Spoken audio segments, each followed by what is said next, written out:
Hi guys, this is Coach Powell.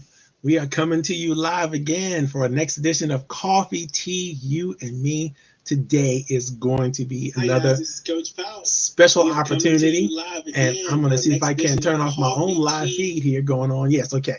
So that was YouTube talking back to me. There's a little bit of a delay when I'm on YouTube and Facebook, and now I understand why it takes a minute. Hey Tina, how are you? So good to see you. I understand why it takes a minute now for me to get the feedback from you guys when it's coming from YouTube or Facebook, because there's maybe a 5 second delay on those things. So I might be talking to you, but you don't hear it for another 5 seconds after I've said it. So that's a great thing. So now I can understand to be a little bit more patient in how we do things. For those of you who are coming to the broadcast for the first time via YouTube or Facebook, I want you to know that there are going to be some opportunities that I will engage with you in the chat. So hopefully you have access to the chat stream either on YouTube or Facebook. Go ahead and post your name or post anything that you might want to say to the audience who's coming in. If you're coming from a different place or out of town, or we're right here in Northern Virginia right now. So if you're outside of Northern Virginia area, or it doesn't even matter, whatever area you are, post your closest city and state and or country in that case to whatever you're doing. That way I could give a shout out to your neighborhood or wherever you're from, which is a great thing. I see my good buddy Tina is out there. Tina Valdera has been a friend of mine for quite a while, and we don't go way back, but we go back. We go deep. When I should say that, she's just a kindred spirit in my regard, and I think that she's an excellent person. And so, if you guys have any issues or you need an ADHD coach or somebody to help your child sort of move things along and do a little bit better with their executive function, Tina is really great at that, and she might be able to offer you some tips and some strategies, having dealing with those things herself, as well as negotiating those things with her kids. She's just been amazing at it, and always been involved for a long time in the Northern Virginia area. So, if you know somebody who's suffering or needs to have some resolve in some of those issues, it's a very, very difficult battle to overcome and to deal with, and you need professionals and third party influence. A lot of times, especially as the teenagers move from being teenagers to young adults, they need to really, really sort of grab some ideas about independence and what that looks like and what that might look like in the future. Interesting note, as I was looking more into ADD, and ADHD in my own life, I realized that there are people out there who are so invested in making sure that our kids, as this diagnosis becomes more and more prevalent with the children, um, there are people out there who are vested in making sure that the information is sound and the research is sound, and we have all the tools that parents have all the tools and people have all the tools they need to assist one another. But it's something that our people in our society have lived with for since humans have been around. It's not something that's new. We've often labeled these people, hyperactive or crazy or whatever we're going to do. But the reality is they just think differently. Their brains work differently. I don't even call it a disability as much as I call it a different ability. I think that's very, very important. But today's topic is going to be something special. We're going to begin a new series today. And if you're coming into the chat, by the way, go ahead and list your name your town, where you're coming from, either into the chat box on Facebook or on YouTube, depending on where you're finding us. And I'll make sure that either I mention you or answer your questions or anything you want to know about the topic. Today's topic, though, is going to be significant, and actually for the next 3 to 4 weeks or so, we're going to be talking about planning, but we're going to be talking about planning from a very, very specific point of view. And that point of view is going to be through principles and values, right? How do you grab and use principles and values to engage your planning, your communication, your strategy for how you're going to win in 2021? And we're going to talk a lot about that. We're going to talk today a lot about principles and values. We might get into communication as one of the core principles I think is vital for everything that anybody ever does, and it's also one of the key principles of the Roundtable, which is the organization that my friends and I put together many, many years ago. And we did this because we realized that things weren't working. And what we're currently doing when it comes to the world of networking, things weren't working, and they weren't working the way we thought they should work. And so we started to uncover, well, why weren't they working the way we want them to work? And usually, and it's funny, my wife and I were just discussing this, usually when things are not working, it's a misalignment between the values, the principles, and the actions, the activity, the execution part of whatever's going to happen. And it's a misalignment. It's not working right. You might have actually the right values and principles, but because of how you're using them and how you are working with them, you're still not being successful. Even though you said, okay, well, if I choose these right values and principles, then I should be successful. And that's great. But it's more than about choosing the right values and principles. It's about activating them in the right way, with the right timing and the right resources so that they work to the best of their abilities. So we're going to talk about that. We're going to talk about that for the next 3 weeks. How do you do it? We're going to give you a case study from the roundtable, lots of case studies from the roundtable, as a matter of fact, because we have some core principles and some things that make sense for us. And it's the reasons why we're here for the season, reason for the season when it comes to us. And and this is funny, because as we go into this holiday season, a lot of times there are principles and values that dictate how we are going to behave, right? All the songs point to "'Tis the season to be jolly," right? If you to say, "I'm going to be jolly this season," "'tis the season to be jolly," right? La la la la la la, all that stuff, right? If you decide that that's what you want to engage in and that's who you want to be in this season, you are choosing a value. You are choosing the value of happiness, of joy, of glee, right? You're choosing those. That's a value. Now, underneath that value may be several principles that you have to be careful of. Because if I'm choosing to be joyful, right, there are principles that I have to acknowledge and adhere to in order for that value to live and work properly, right? And we're gonna have this conversation over and over again, but I want you to be able to discern the difference between principles and values and where they overlap. So we're going to talk a lot about this thing because it is important. First couple of rules I want to go through when it comes to values and principles. I want to let you know that there's a ton of rules about values and principles and how they can be used and how they can be interpreted. And I want you, as I'm kind of going through the rules, I want you to reflect on them for yourself. And I want you to think about how you would interpret them and how they would work best for you. Because how you do what you do is really, really strongly influenced by how you interpret the values and principles that you're dealing with. Now, let's just go through some of the rules.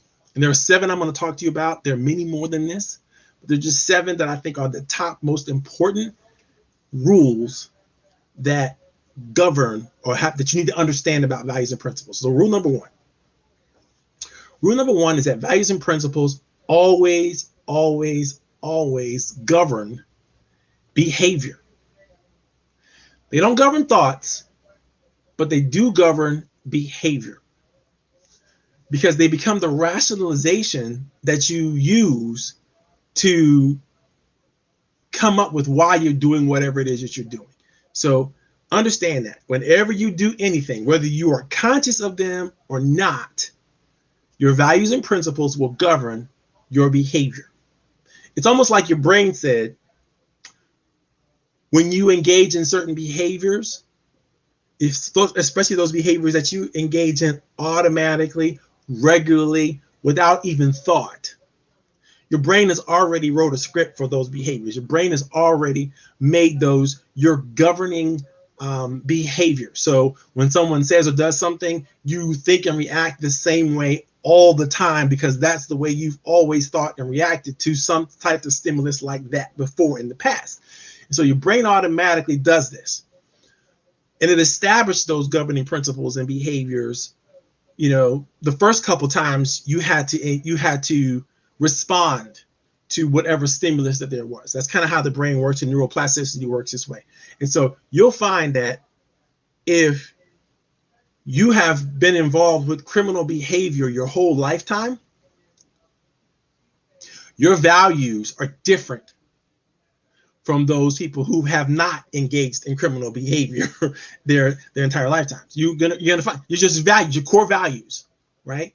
You may have what some would call a hustler's mentality, right? The value system that says, I'm gonna get whatever, all I could get, no matter how I get it. I'm gonna go for what I want, no matter what. Some people may say this is hedonistic, right? This is a value system that says it's all about me and nobody else really matters as long as I get what I want, right? That's a value system. That is a value. That is a value. It's like me before anybody or anything else. Always me before anybody or anything else, right? That value system can work, especially if you have a hustler's mentality. If you are all about doing the things and being the things that you want to be, and those are your values, then when people ask you why you do things that you do, and you say, well, it was best for me, it worked for me,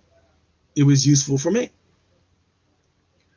what you're saying is you value yourself above all others, always, all the time, in almost any situation, and you can't even think about why someone else would not even understand that, because looking out for number one has always been your greatest value. And so that governs your behavior, right? So every time you think about something that's going to happen, or something happens to you, automatically run through the system, the system automatically kicks back, okay, here's the way to act. What's best for me right now in this moment? Not what's best for me long term, or what's best for others long term, or what is honorable or others might consider useful or meaningful. None of that matters if your value system is based on singular solitary, what's good for me, right? It's just what is good for me. And people who are really, really stuck in that hedonistic type of value system are very difficult to shake them out of that, because they see absolutely no benefit. In fact, they see it as an actual personal sacrifice anytime they're doing something that's not directly a benefit to them. And they can become borderline psychopathic on how they interpret everything. The world starts to revolve, sort of like in their world, everything revolves around them, their own value systems, their own strategies, their own techniques, and everything they put together is absolutely righteous to them. And there is no talking them in any other direction. So it's very, very difficult to break the habits that are associated with the values that you hold dear, right? Very, very important that you understand that. And these values will always govern your behavior. So if you value being courageous, that's great. That's great value. Being bold, that's great. It's a great value, However, because you value being bold and value being courageous, you're going to take more risks than those that don't place that value as high on their list of value priorities as you might. You'd be willing to take more risk. And then other people, that means other people who would not be willing to take the same kinds of risks, or not even impressed or marvel at the fact that you're taking those kinds of risks, are going to be suspect. They're going to be people that are going to go, well, wait, time out. I can't support you because you're willing to engage in this risky behavior. In order for me to support you, I have to get you to agree on certain things that I think it would be detrimental to our relationship or whatever we're doing. So I give you a case in point. Miss Lizzie Vaughn is one of the greatest skiers, female skiers downhill that has ever been. Lindsay is in love with speed. She's in love with speed. She loves the rush. She loves the feeling of gravity taking place and propelling her at these, awesome, terrible speeds down. She has had some of the most heinous accidents in skiing history. Bounce back and still gets back on those skis and still does it. She's one of the greatest that ever existed. You can look her name up. She was formerly Tiger Woods' boyfriend. I think she's got a show on now about pets and something like that, which is crazy. I think it's on Netflix. I think I saw that. But think about that. A person who values speed so much that she's willing to take risks that most of us would not take, right? Just because she wants to be recognized and noticed and understood as being one of the best at her craft. So what has to happen for her, and by the way, all other high performance athletes, everybody who's ever worked with her from a commercial point of view has to develop in their contracts when they work with her behavioral things that she just can't participate in.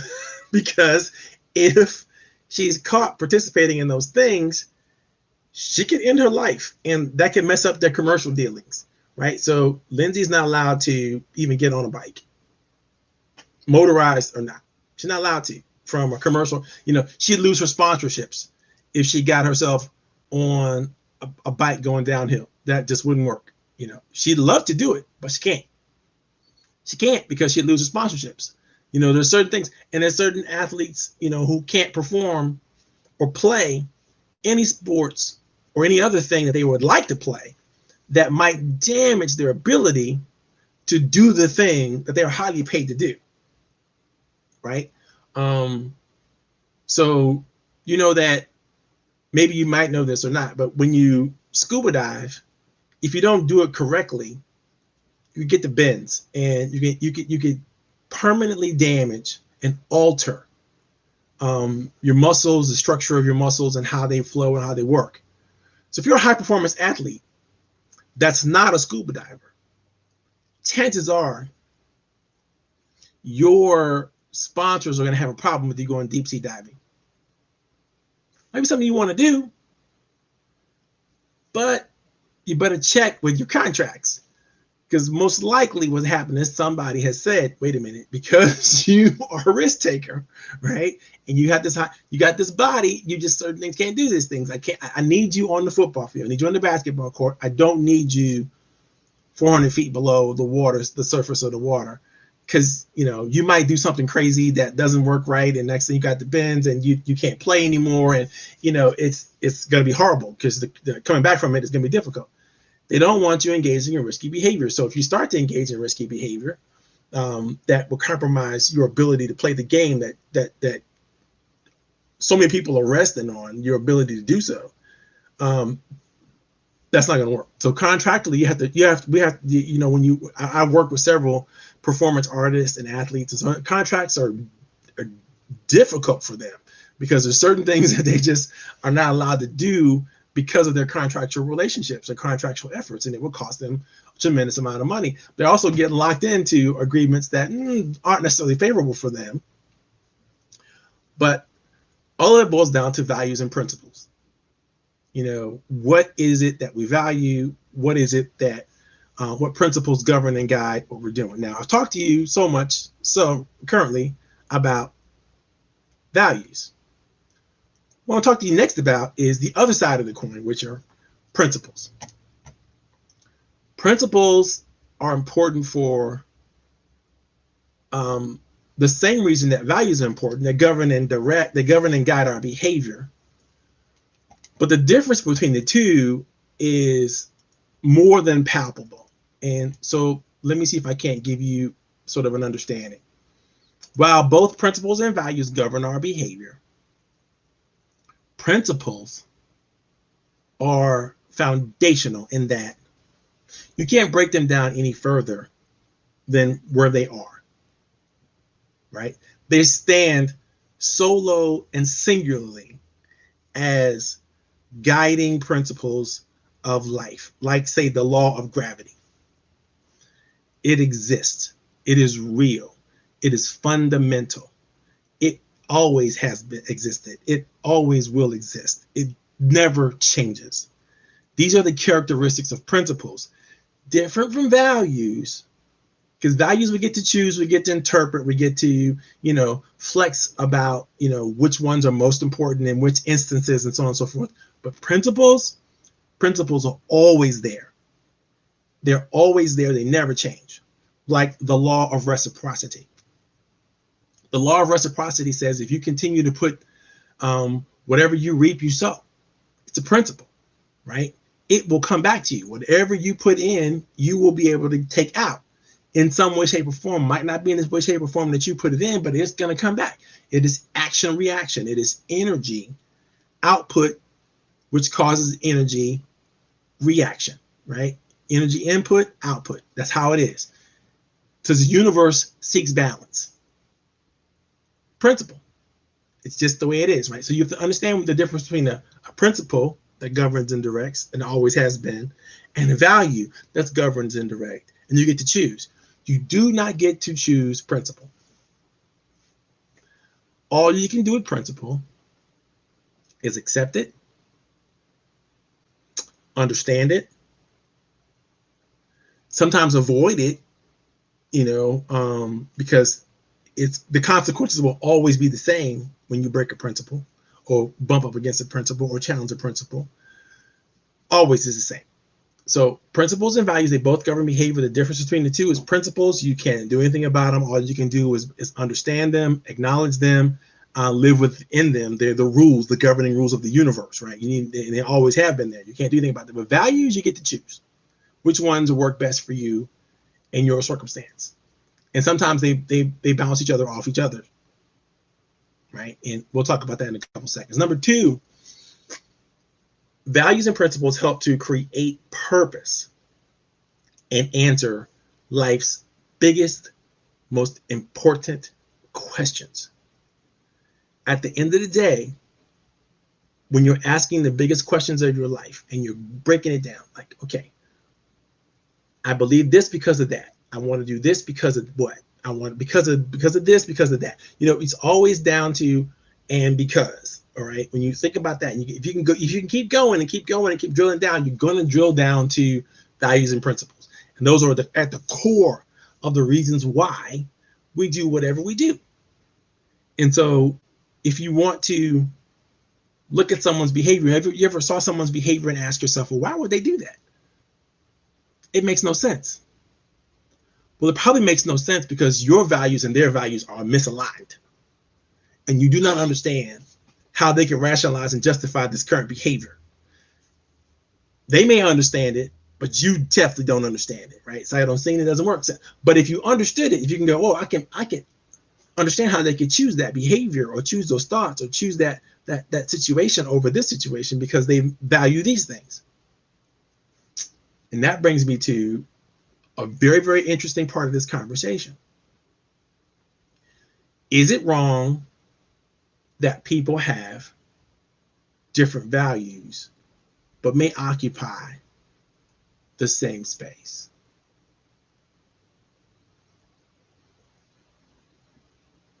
Think about that. And I want to know, if you're in the same organization, if you have the same group that you belong to, should you share the same values? And I'd like to get just a question for those of you who are out there. Do me a favor, answer in the chat, yes or no.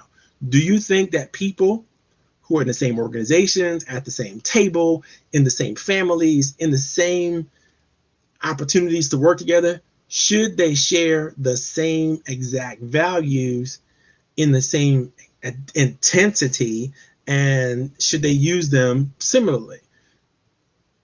Is that something that's good? Let's just ask me yes or no. It's good or it's bad. Just say in the chat, I think it's good or I think it's bad. Tina says no, they don't have to share values. Okay, great. Anybody else has any thoughts about that? Oh, by the way, if you think yes or no, I'd love it if you would be willing to respond to why you think yes and why you think no.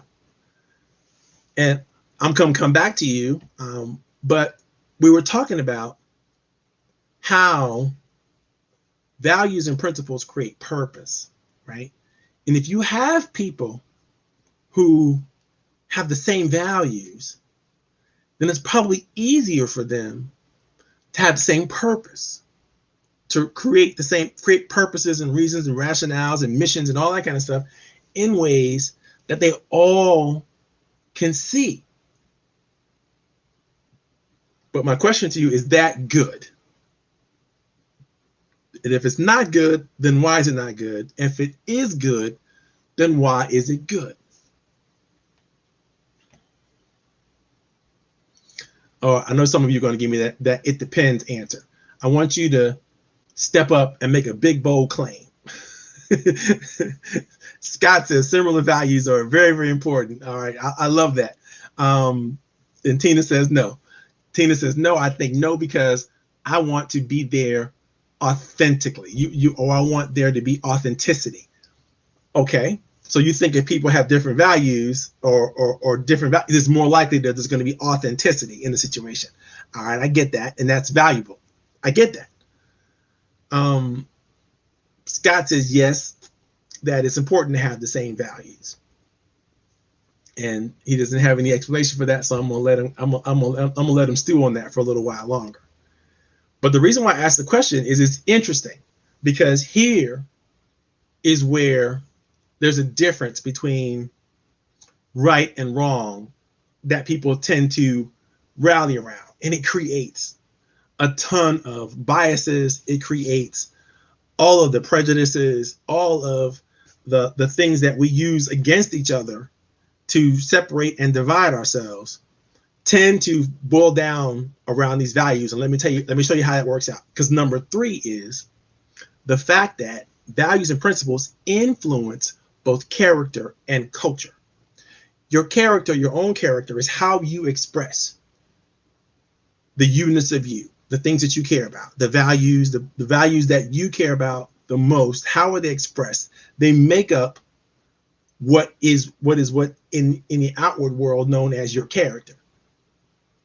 Now, when we all do that, and we do that in a group that we all participate in, what's developed in that group is a culture. So it takes a character to make you in how your outward activities show up, what you do, and so on and so forth. But when you put them all together to a group of people, that's now the culture of the group. How the group does whatever it does becomes its culture. And every group is different. Some groups value diversity of thought, opinion, and activity, and some groups don't. Studies show that groups that do value outside opinion, feedback, different ideas, openness, tend to be more creative, tend to be more satisfactory to those involved, tend to feel a lot more modern and progressive. I use that word because I know it gets thrown around politically a lot, but I mean it in the fact that organizations that don't understand how to play well with different opinions and different ideas and thoughts can never really function well in a global situation where information is shared and people are of different thoughts and opinions and come from different cultures and different backgrounds. And it becomes very difficult for them to live in a monolithic type of process. And although it takes more time to really, really look past the differences and find the commonality, there are common values that all humans can appreciate. And from that launch pad, we can then figure out how to agree. on a lot of things that we would typically disagree with. So I think it's very important that the discussion is always had within organizations and families and even within a small group of people. It's important to discuss the values and the principles, right? Where those values originated, where they came from, where do you get them? How do you organize them? Which ones are higher priority over others in what situations, right? Being able to articulate that and really think that through for yourself and being able to give it to someone else, I think is what makes the most emotionally mature person exactly that, emotionally mature. The lack of willingness or ability to look deep into the values that you have and come up with some purposeful guiding thought that drives it means you're probably like a ship without a rudder. You're kind of running around, you're picking up this, that, and in fact, you're easily influenced by someone who has a whole different set of value systems, but looks good and attractive to you at the same time. And I think that's something that you have to think about when it comes to emotional maturity. What do you really care about and why? What are the values that you really, really want to use? Because without them, you can't develop a sense of purpose. You don't really have an understanding of what your character is or would be in almost any given situation, because all of a sudden now you don't have values. You don't have things that govern and guide your thoughts and behavior. So because you don't have these things really set in stone and really you're not really able to articulate them, you're subject to buffet with the wind. Now, the good news is most of our values, our highest values, are deeply buried in our subconscious, and we just take them for granted. We just run on autopilot most of the time. And, we kind of find ourselves acting and reacting the same way to the same stimulus all the time, over and over again, only getting deeper and deeply committed to those actions. You want to try to challenge me on that? Try to break a habit that you have, a habit that is not good for you. And you could tell yourself, I don't value sugar. Or you can tell yourself, I don't value carbs, or I don't value bad or organic, non-organic food consumption. You can tell yourself those things all you want. But what you really value is going to show up in your behavior. Now, it's probably better if you've got some carb addiction problems, right? It's probably better to acknowledge I have a carb addiction and I don't want to be addicted to them anymore. Now you have something that you can work with. But just telling yourself, I don't do sugar, that's not good enough for you to change your value system. It's not good enough for you, because you have to acknowledge what it is that you're actually dealing with. And that's why I suggest that each of us do a behavior assessment. And I mean, take it for a week, maybe even a month, and then write down your thoughts and behaviors to the best of your ability. Kind of capture your behaviors and your thoughts. Why is it that what is the connection between your thoughts and behavior? Are you behaving in a congruent way with your highest thoughts, or are you not? Because you'll know once you can see it all. Once you can see it all and the data is already in, you can stand and go, wait a minute, I don't even behave in a way that promotes what I would consider my highest values.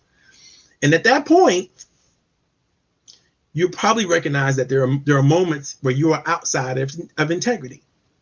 There are moments where you can't even trust yourself. So why would you ask someone else to trust you in that same instance, right? Like, if somebody's telling me I need you to help me stay accountable to my exercise plan, I'm gonna tell them you got the wrong person. Because although I would love to value that, right, and act in ways that promote that value in my own life, I often do not. And so therefore, I'm probably not going to be good at helping you stay true to your daily regimen, whatever that is, because I'm having issues with doing the same thing myself, even though I know better, right? It's not about I know better. It's about, have I developed a habit consistently enough to make it a part of my integrity, which is not right now. It will be, but it's not right now. So when you think about it, your values and everything, it influences your character, your culture, all that kind of stuff. That's number 3. Number 4, your principles and your values strengthen your mental and emotional resilience. Now, the key thing to understand here is in strengthening that the mental and emotional resilience is it really doesn't matter if your resilience is based on something bad or your resilience is based on something good. What I mean by that, and by the way, there's something to this thought, everything in moderation. I may come back to that if I don't, remind me to. Studies have shown that anything you've done to lock in your behavior patterns, right? You become very strong in that behavior, whether that behavior is positive or negative. It doesn't really matter. Now, you can rationalize a negative behavior to make it feel positive because it's good in the moment, right? I drink because, it makes me feel good in the moment. I do it often because I want to feel good all the time. Now, at some point, I'm no longer in control of that behavior. And that behavior will turn into an addiction. And that addiction will start to govern the entire parts of my life, whether I want it to or not. So it's not about I value addiction. It's about the opposite or the counter value, right? Is not necessarily aligned with my behavior anymore. Or if it was, it's not anymore. If it wasn't, then it definitely isn't. And it probably is going to be difficult to realign it with the behavior. So a lot of times people don't do these exercises that I'm suggesting that you do because they don't really want to come face to face with the incongruencies of their behavior and their values. They don't really want to challenge themselves to see the truth in where their behaviors don't align with who they think they want to be or who they think they really are. They don't want to face that and then discipline themselves to do something about it. And that's the problem when it comes to emotional resilience, because your brain has created neural pathways to everything, to every thought, every idea, every concept. Everything can happen is already happened if you're an adult. So you'll respond the same way you already responded to it, whether you have learned to respond from an actual experience or watching a movie or listening to some music. The responses are already hardwired in your brain. And it's very, very rarely that your brain gets to see some new stuff that it doesn't have already an automatic response to. And so those are the things that confound you. Those are the things that make you go, oh, I don't know what to do here, because you don't have a clue. And by the way, you're responding to the fact that you don't know what to do the same way you always respond to what you don't when something happens, you don't know what to do. That's automatic, get governed thing automatically as well. And so you really have to become mindful of the mental processes that help you make the decisions and then help you engage the behavior that then, because at some point, autopilot will take over. And your lizard brain, so to speak. We talked about that. We talked about that in psychology and sociology all the time. You can look it up if you want to. But it's that automatic response. We call that lizard brain, right? It's that lack of thought and things that happen in most of our lives, most of our behaviors, how we look at each other, how we judge each other, what we think about our spouses, friends, family members, all automatic based on programming that has already been scripting, has already been written. And in order to undo it, it takes a Herculean effort, right? And that's why planning is critically important, right? Understanding all these values and principles that underneath everything is either, a part of the reasons why some of your plans haven't worked out in the past, because you haven't really come to grips with the fact that there are underlying guiding principles and values that you have to pay attention to. Or if you don't, it will be detrimental to your ability to carry through on your own plans, your own thoughts, your own beliefs, your own strategy and everything. And it's not going to work, right? So number four, strengthen plan principles and values will strengthen mental and emotional resilience. Number 5, I love this one. Sometimes your principles and values overlap and they are the same thing. Like truth is both a principle and a value sometimes for people. As principle, truth is always the same. It is always the same. As value, what you do about truth, how you express it, how you honor it, how you use it in your life could be as different and unique as the person who is accepting it, right? But truth itself will never change. It will always be the same. It will always be true. So whatever's true is always was true, always is true, always will be true. Truth is a principle, but it's also a value. If you value truthfulness, honesty, being frank, right? Because telling someone the truth could be just as hurtful as lying to them. But how you do it makes all the difference in the world. So I want you to think about that. How many other values can you think of, or how many other principles can you think of that are both principles and values? They're singular, solitary in what they are. By the way, there's always laws associated with value, with principles, right? This is a rule of thumb. If you break the law, if you break the rule, if you don't tell the truth, you're going to be labeled a liar at some point in time. As soon as people start to figure out that you're not telling the truth. If you build that into a habit, not only will you be labeled a liar, you will be expected to lie all the time by people who know you, right? And they're going to be like, no. And they're going to tell other people because your reputation is going to be one-on-one that person that doesn't tell the truth. You're a liar. Now, I don't have to make a moral judgment for that to be true. If you are, in fact, a person who habitually does not tell the truth, then you are a person who probably is going to be considered and labeled a liar. This is not subject to interpretation.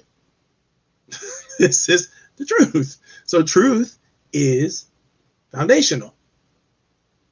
You don't have to interpret it. It is a fact or not fact. It is real or not real. It's provable, knock on wood, or not. It's fact. Now, we can argue truth and faith and belief and all that kind of stuff, but the reality is truth is truth. Nobody's going to argue with it once they see the evidence of it. Belief and faith, those are true to people who have those beliefs and that faith. They're more true in certain circumstances for certain people. And that's what makes them a value as well. Makes it a value as well. I hope you got that. I don't want to drill that down too deep, more deeply than that. But that is really where values come. Sometimes they overlap. The same word, the same concept can be both a value and a principle. Not always, but sometimes. So let's talk about number 6, which I love this one. And this is how you can differentiate between a principle and a value. Right? This is one of the ways you can do it. Rule is principles are omnipresent. Now, omnipresent means they're universal, they're infinite, they don't have an existence, they don't have a space in existence where they started and then ended. They've always been here. They've been a fact of the universe.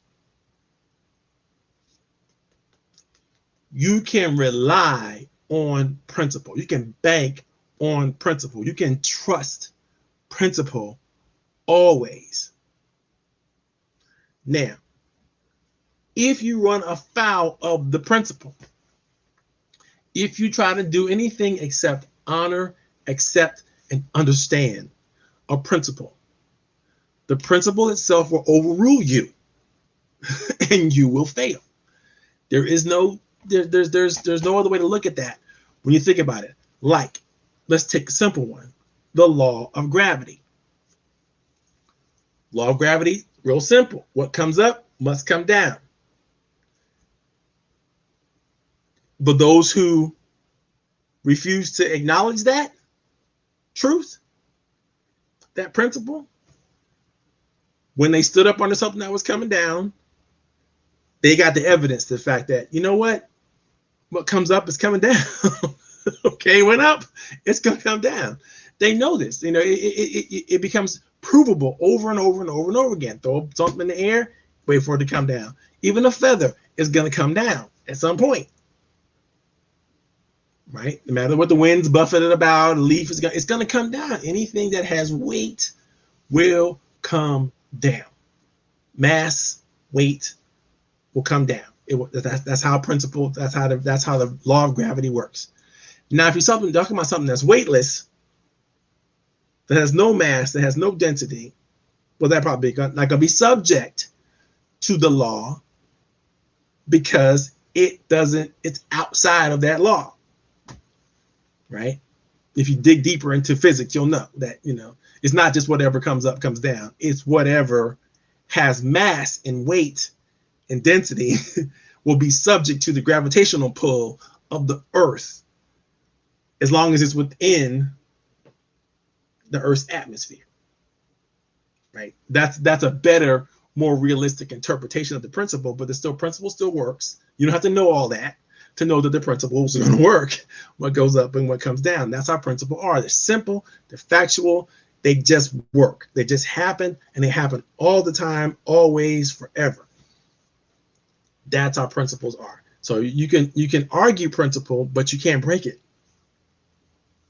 You can fight against it all you want, but you can't break it. The only time you can break another principle is with another principle. Like the law of gravity gets challenged correctly by Bernoulli's principle. Now we can get into thermodynamics and aerodynamics and all that kind of stuff when we talk engineering. Me and Scott can talk about that. But the reality is, if you find a way to challenge a pre-existing principle, you probably found another principle. That's the only way to make a principle irrelevant, right? Is with another principle. If we thought that an object in motion would always stay in motion until we realized that, wait a minute, impact may change the direction, intensity, and velocity of that motion.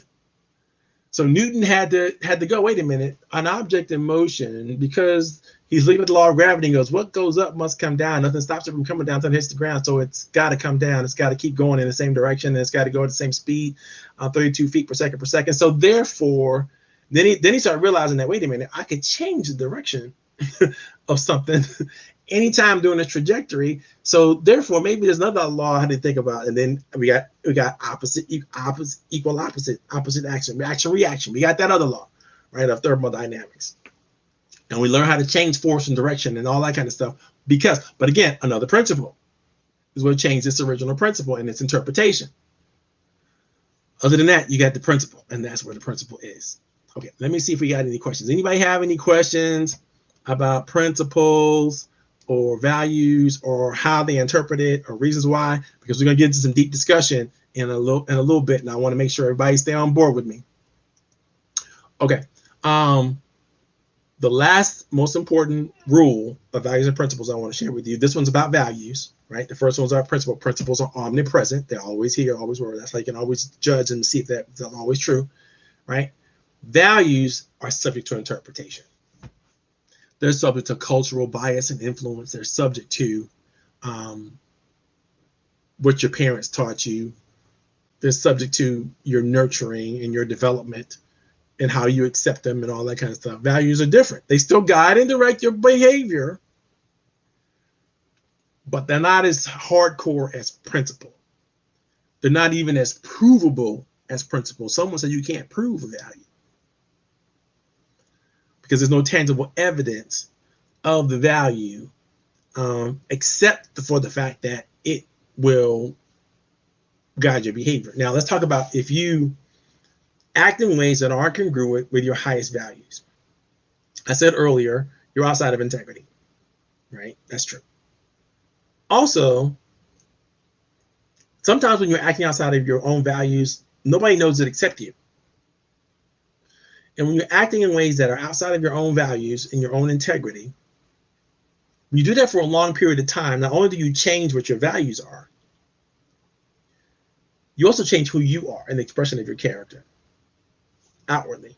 But inwardly, if you get past the fact that you've been or are being a hypocrite, you're probably you're on your route to a change, just changing character, changing value system, changing whatever. And that's not a bad thing necessarily, unless you can never really fully embrace this change, because something in you goes, this is wrong. This is not something that I want to appreciate. This is not something I want to value, even though I seem to be doing so. I don't like myself. That's where that turns into. That turns into a devaluing of yourself. And you start to feel like you're not trustworthy. And you start to validate why people don't trust you. This is why it's important.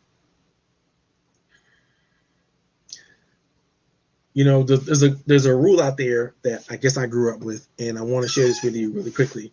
My mother would say, if you don't have anything good to say, don't say anything at all. My grandmother would say the same thing. If you don't have anything good to say, don't say anything at all. Now, they didn't say don't smirk, don't roll your eyes, don't suck your teeth, don't go, you know, they didn't say anything like that. They didn't even judge your actions that still communicate the same thing. I disagree. I am angry. I'm upset. I don't like it. You can communicate that in all kinds of ways without words, but words are really what have the power to influence even more so than your physical actions. But they both are communication. So you have to be careful not even to communicate hatred, disrespect, less than acceptance and tolerance and love.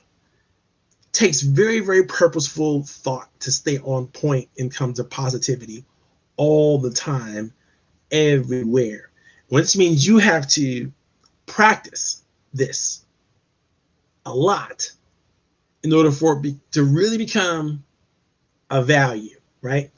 If the Bible says, and this is just another example of this, vengeance is mine, saith the Lord. A lot of people interpret that and go, well, I'm not supposed to take my negative feelings out on someone else in terms of trying to seek justice or any type of revenge for something that they've done to me. I'm not supposed to do that because vengeance doesn't belong to me. It's not something I'm supposed to be engaging in or participating in any way, shape, or form. What I'm supposed to be doing is being loving, kind, and caring at every iteration. But what do you do when you don't feel loving, kind, and caring towards the person? And here is where that value kicks in. And this is why I want you to understand. When you don't feel a certain way, in order to change how you feel, you need to change how you act in regard to the stimulus. Stephen Covey says this best. In between a decision, in between a stimulus and the response, right? It's our responsibility. It's our ability to respond. It's our decision. It's our choice to make.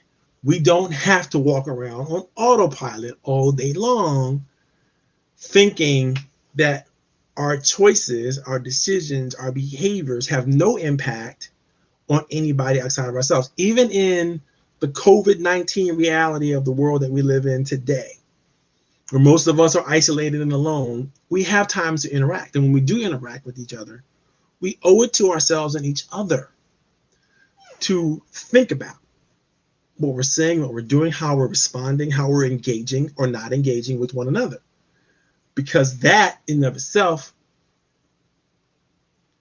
becomes a representation of our character, our choices, who we are, who we want to be, who we believe that we were put here to be and do. All of that is wrapped up in values and principles and how they are expressed, what we know about them, and how we use them. If we use them correctly, if we take the time to do that inventory, that behavioral inventory I was telling you about, right? And then do the deep analysis on why am I behaving this way? What's causing me to behave this way versus that way? Why don't I try a new behavior and see what that gets me? And what will be the value that I need to embrace to really get into this new behavior? So if I value, goes back to the example I just gave you, if I value being loving, being kind, being caring in all situations, to every person at all times, if I value that and I don't practice that, then I'm on autopilot, right? And so my feelings are gonna be, I'm gonna use my feelings to rationalize and justify my behavior. And so therefore my behavior is gonna be subject to how I feel, and I'm not making any choices right then. I'm letting lizard brain run my life. But if I take the time to ask myself the question, who do I want to be? What values do I want to uphold? What principles that are going to guide my behavior, regardless of what somebody else does? If I let that be my guide point, if I practice that behavior over and over and over, it will become my values. It will become my expression of my values. It will become the character. I will become the character I want to become. And then I will participate in every culture that I find myself involved in the way that infects that culture with my character. And that's the difference between a leader and a follower. That's the difference between someone who's self-guided and self-directed versus somebody whose very personhood is dictated by someone else.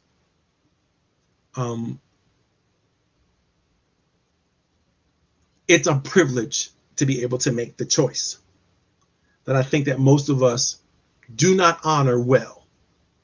And I think that it's very, very important that as we move forward in life, as we get older, as we get more experiences under our belt, as we learn more, then we learn to value that choice and learn to help others value that choice, and then to make the right choice, the choice that is going to be towards things like sustainability, right? Anything that's making the choice towards sustainability, that's got to be a good thing. So if you're going to value something, value sustainability, value longevity, value social ability. You know, choose those as your values. If you don't know what values to choose, choose those and start acting in ways that reinforce those values. And you'll find that they'll become your values and they'll become what you're known for. When you'll do things like, wait a minute, I got to recycle because I value sustainability. So therefore, not only am I going to recycle, I'm going to be the best recycler there is on my block, which means I'm going to be very, very careful to separate the plastics and the papers and the metals. And I'm going to put everything together the way it should be put together. And I'm going to bundle it all up the way it should be bundled. And I'm going to make sure it's distributed at the right time, at the right day. I'm going to put it out too early because I don't want anybody to get infected with it, whatever that is. I'm going to put it out too late because I don't want to miss the garbage man. So I'm going to work the timing out and the rhythm out so I can get it exactly. I'm going to be perfect at my recycling, right? I'm not going to purchase things that aren't going to deteriorate at some point. So plastics are out. Anything that's involved with plastics or anything that's involving any type of toxic material, I got to make sure I'm very careful about. I don't put it on my body. I don't put it in my house. I don't participate. That's a person who's truly got a sustainable mindset and really, really acting on that in ways that they can say, and people ask them, well, why don't you do this? Why don't you wear perfume? I don't wear perfume because it kills, but it's based on some kind of animal toxin and all that kind of stuff. And I don't want to destroy the whale population, because I destroy the whale population, and all of a sudden this population is going to suffer from that population, and that population. Now I'm an eco-terrorist, kind of thing. So I don't want to be that. So I don't do that. Right. Because when you have those values, it's not about having the values, it's how you express the values that either matter or don't matter. Sometimes, people will embrace values half-heartedly, and that's good enough. They don't have to go all the way deep into value to say that because values, that's a good point I just made. If you look at values, you can put them on a scale. Like, I value being courageous in most instances, but there's some instances courage does not even matter more than wisdom, right? I value being wise over being courageous in most instances. That's like my highest value, right? It means I got to know something before I get involved in it. Even if I know it's risky, I want to be able to evaluate and take a calculated risk. I'm just don't value being bold and courageous for bold and courageous sake. No. I want to be discerning as well. So that means I got to do some homework. I got to look at this thing. I got to really analyze it before I got to make it. I have to suspend my desire for it, my want to do it. I got to really look for the evidence. I got to look for the truth in this thing. I got to look for something that I can hang my hat on. Go when people say, why do you do this? Like, all the time, the evidence. When I looked at it, it says I should be doing it this way, just because this is the reality. These are the facts. These are something that I can. This is the truth. Right? So I value truth, but you also have to seek it. You can't say you value truth and then not seek it ever. You could, but then people begin to question, do you really value it? So this is how values are, and it's very, very important. Principles are the same. It's very, very important that you do everything you can to understand them. Take your time. I read a journal earlier today, and I think it was Psychology Today. It was talking about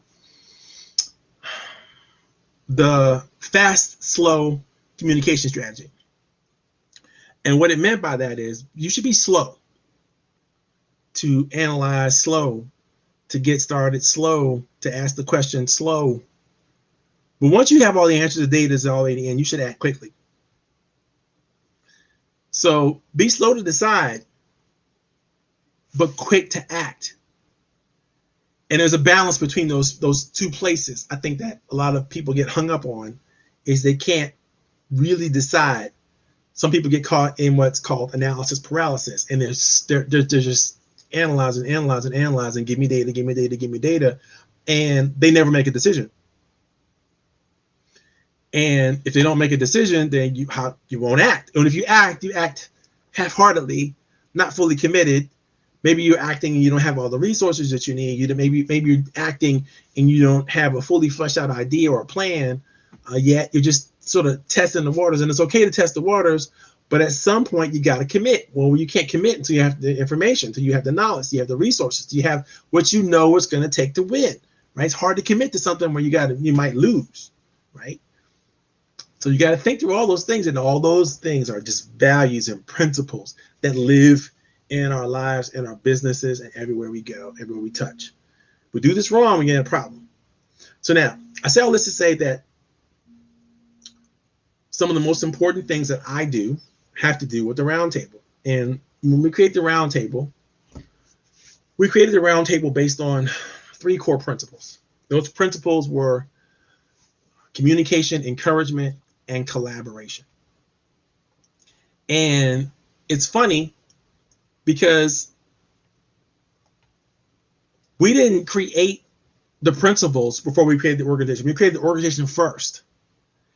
And we discovered the principles and the core values of the organization as a result of examining what benefits our members say they were receiving. In fact, I did a survey, and I surveyed all the members, and I came back with some detailed understanding of what our members were experiencing. And I'm going to share with you, if I can, what those were. If I can find it. I'm looking on my Google Drive here right now. Just let you know what I'm up to. Here you go. Okay. So I have a document I created called the Roundtable Way. In the Roundtable Way, I put together an illustration right up front. And I'm not going to show it to you, but I'm going to describe it to you. I call this the Roundtable Principal Benefit Connection. And when you look at the principal benefit connection of the Roundtable, there are 3 core principles or values, depending on how you look at them, right? I suggest you break them down. Let's discover them for yourself. Our 3 core values and principles of the Roundtable are collaboration, encouragement, and communication. Now, we understand that no matter how you look at these 3 values, they live best when communication is done really, really well. And so we're going to talk next week about how communication is done. And then next week, we're going to talk about encouragement. And after that, we're going to talk about collaboration. And then we're going to put it all together in terms of how these values live and express in the Roundtable. But I will tell you, just as a case study, when we did the surveys of all of our members, and we asked them, what are the major benefits that you're getting from the Roundtable? And we asked the question, we did some brainwriting exercises, and we let them come up with the best ideas they possibly come up with in terms of the benefits. And the 6 top benefits that everybody agreed on that they get out of their membership in the Roundtable is connection, is focus, empowerment, confidence, growth, and passion.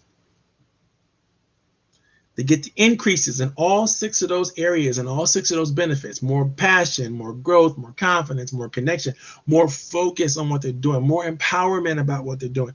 They're getting at all of that from their participation in the Roundtable. And then we had to backwards look at those benefits. Well, how do those benefits normally created?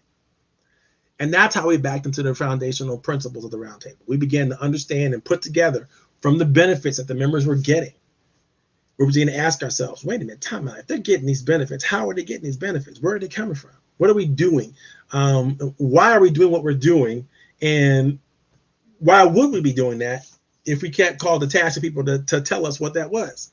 It turns out when you have good values, when you have good principles underneath the things that you can do, that you can articulate and you can communicate very, very well, they flow from top up and from top up, from up down in your organization. So the principal benefit connection for us is our 3 core principles: collaboration, encouragement, and communications. Leave our members in expression. When we express them very, very well, we do them very well, leave our members feeling more passionate about what they do, leave them feeling like they're growing and they're understanding and they're caring and they're creating more for themselves. It makes them feel more confident in themselves and in other people, right? They're developing confidences between each other, right? They're more empowered as a result, and they focus better on what they're supposed to be focusing on and what they're supposed to be doing, and they feel more connected to a community, to something they belong to something that means something to them, that brings significance to their lives and their business. So we find that our members who embrace these values most get those benefits. If they look at the training and things that we offer them and the reasons why we do the things we do, it all boils down to these values and these principles. We're honoring these values. So when I say communication, encouragement, and collaboration to people, I'm talking about the Roundtable, but I'm also talking about a way of living, a way of being, a way of existing in this universe, that if people could come together and agree on honoring those commitments and those values and those principles, they're going to receive those benefits every time.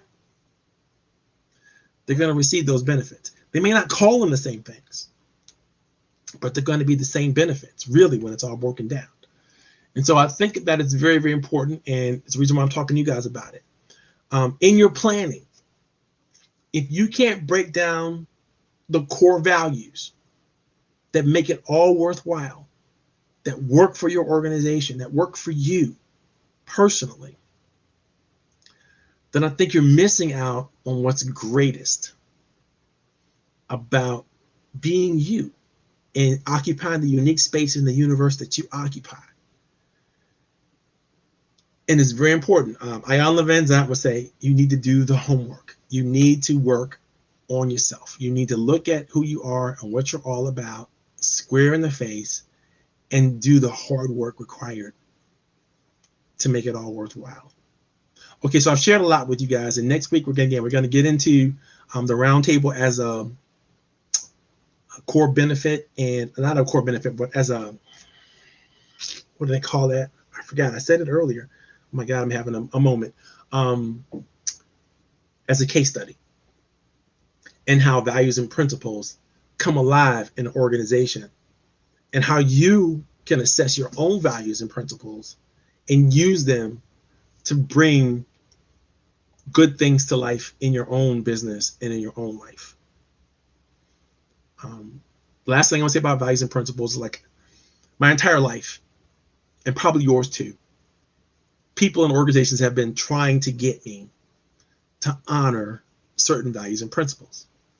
In the Pledge of Allegiance, there's certain values and principles. In the Boy Scouts, there's certain values and principles.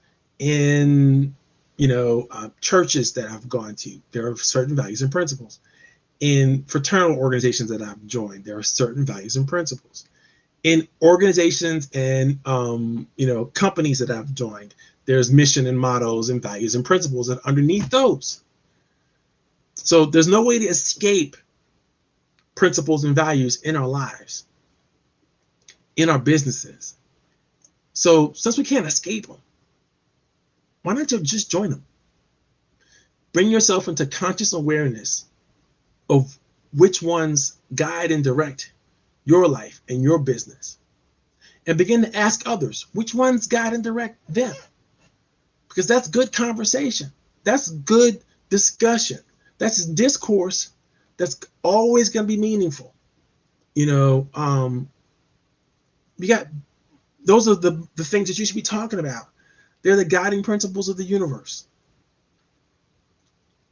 So those are the things I think that are key to us having the next understanding. When you put your planning together, when you start to say, I'm going to do thus and such, and somebody asks you why, or you even ask yourself why, if you can't answer those questions, if you don't have real purpose, if you don't have a real sense of mission, if you don't have a real sense of where you stand and where you're willing to fall because you stand on this principle, this value, then I think that you're missing a lot of the energy that you're going to need to move yourself forward, and you're missing a lot of ability to gather resources from other people. Other people are going to know, why are you doing that? How do you know you're going to win? Why do I want to even go to round? Why would I want to support you? Why am I going to go down this road with you? What about whatever you're doing is unique and special that is going to drive my heart and my behavior, besides the fact that, I may get a return on my investment of time, effort, and energy, right? What is it that what are the values that you seek to uphold? Because when you can come from that powerful position, you're grounded. You're not moved easily off of that. But if you haven't done the homework, if you haven't done that assessment, if you haven't really thought through who you are, where you're going, what you want to be when you get there, those big questions, and understood the values and the principles that you must adhere to, that you must uphold, that you must encourage, acknowledge, and participate in, it's just going to be hard to prove that you're worthy of support from other people. It's going to be hard to prove that they should follow you. It's going to be hard to prove that they should let you on the team. The more you can prove it, the more you can validate it, the more you can get other people to say, wait, you know what? It's true. This is what this is all about. Yes, you get it. You understand. The better you are at discovering and articulating and sharing those things, principles and values, the more successful you're going to live, the happier you're going to be. I promise you. All the time, every time. All right, guys, this is 414. I'm going to close this party out. Look forward to seeing you next week. Hope you bring some friends, some guests. Tell them about what we're doing here. This party is going to continue. I didn't even get the marketing out for this today, so I knew it was going to be a small audience, but I wanted to make sure that I did it, stay true to the game, right? And I will see you all next Friday. Peace and chicken grease. It's Coffee to You and Me signing out with Coach Powell. Bye now.